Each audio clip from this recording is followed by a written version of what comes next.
Hello, my name is Surya Raghu and I used to teach at State University of New York at Stonybrook. I did my undergraduate in engineering in Bangalore University and Masters in Indian Institute of Science in Aerospace and PhD at Yale University in Mechanical Engineering. And I did my postdoc both at Yale University and then in Germany for a year. Then I joined the State University of New York in the Department of Mechanical Engineering. I really want to focus on the admissions process and my expectations when I taught from graduate students, and also the thing we taught or how students are selected, how we pick the students in this process. So the first thing is the admission process. I think that's what you'll be very interested in. It is done by a committee, and the committee has an expert in each specialization. For example, in mechanical engineering there are 3 or 4 subdivisions. There's thermal sciences and design, controls, and solid mechanics, and in some cases manufacturing engineering. So I represented the thermal engineering in the committee. So the committee usually has 4 or 5 people, and the person, when the graduate student applies, he usually has to indicate which specialization he wants to admission in, whether it's thermal sciences or design or whatever. And then the person in charge of the design, he screens the thing. He picks maybe out of 200 applicants, he maybe picks shortlists it about 20. And if the final selection will be about maybe 5 students from each section. That is the way it was in a small department like us with 15 faculty. So he recommends and the entire committee has to vote.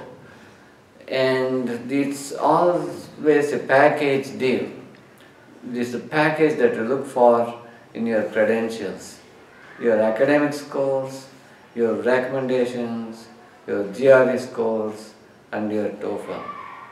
So everything is really scrutinized. Your grades are really looked into. They are verified. And same thing with your recommendations, they are all verified. And one of the faculty is usually familiar with your institution where you are applying from. So that's really important. So the person who writes a recommendation letter, his credentials are also important to see what he has done. His background is also important because he should know the expectations of a university in America. So then we shortlist, and then there is some more check of all your credentials, and then we offer admission to the master's program. Usually we don't want to take direct to PhD because we want to minimize our risk. We want to make sure that you are a good student, you're able to cope with the stress in the university. The coursework is very demanding in the first year, and it's usually about 4 courses per semester, and you are required to take, in mechanical engineering, you are required to take some mathematics course as well. Some 1 or 2 courses are compulsory outside of the department, that is either in chemistry or electrical engineering or computer science. So we need to see that you have enough breadth, not only in what the research we want to do, but also make sure that you have the breadth to cover other aspects of our research. So then the first year you will be very busy with courses. Second semester maybe 1 course equivalent of research is given to the student. And if you want to come in as a research assistant, if you have research assistantship, which is very unlikely, we don't really take provide research assistantship for master's students. It's usually after you finish your master's. So in case you take it, it will be again your professor has a lot of expectation. You have to work 12 to 15 hours a day. So it's a lot of hard work, and also you have to learn to cope with the stress of being away from this country. So you have to work you have to learn all those skills, learn to cook yourself, be independent, be able to make independent decisions, and be able to live with others. You live either in a dormitory or in the apartments, so you have to learn to live with them. Alright, now the courses, what you have to do, the course structure is usually, we assume that you know all the things you learned in your undergraduate subjects. So we don't start with the very basics. So many times we skip those and go all the way in just the detailed graduate level courses.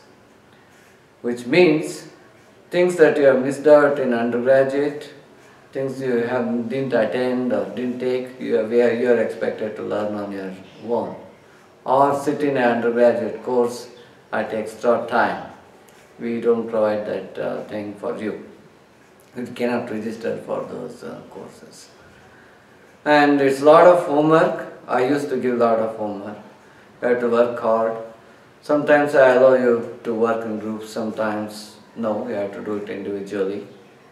And then quiz, every week I used to give a small quiz, then a few monthly tests, sometimes midterm and sometimes a final exam. The final exam, sometimes I held it as an oral exam, and so just want to make sure that all your homeworks were not done by somebody else but just by you. So that brings to the point of academic honesty or dishonesty. So some of the things, homework, you are allowed to work together. Some of them you are not allowed to work. And any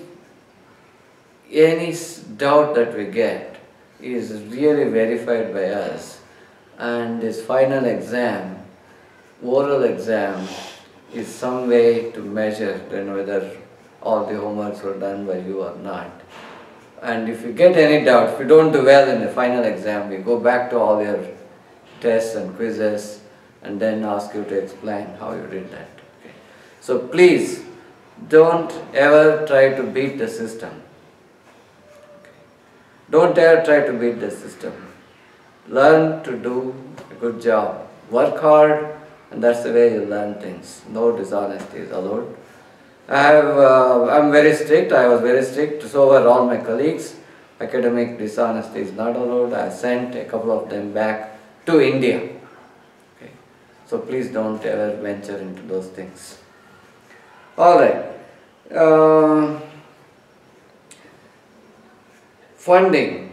I usually don't support the first year students because from my research funds, I expect some work, research work. So you are very busy in the first year. So usually people don't give research assistantship, but teaching assistantships are possible. You have to write to the department and see whether there is any need for that. So you need to be very fluent in English and fluent in the topic, in the subject matter to become a teaching assistant. All right. Most of my students continue to do PhD under me. I had about 4 PhD students, and most of them, they were all master students who came as master students and stayed with me. 1 or 2 undergraduates came and became my master students and also did their PhD with me. I was in the committee of at least 25 PhD students. So not only in mechanical engineering but also in material science and computer science, electrical engineering and also applied mathematics. So PhDs usually, we don't support, you don't get support in the first year of your master's. Second year we try to, in summer and the second year onwards, we try to provide some support after we see how you do in your master's first year program. I usually had a very good relationship with all my students. I would always, we are always very cordial, and I think the only exception was maybe one student who didn't really do very well. I had to cut off his assistantship and he had to leave the university, go somewhere else to find assistantship.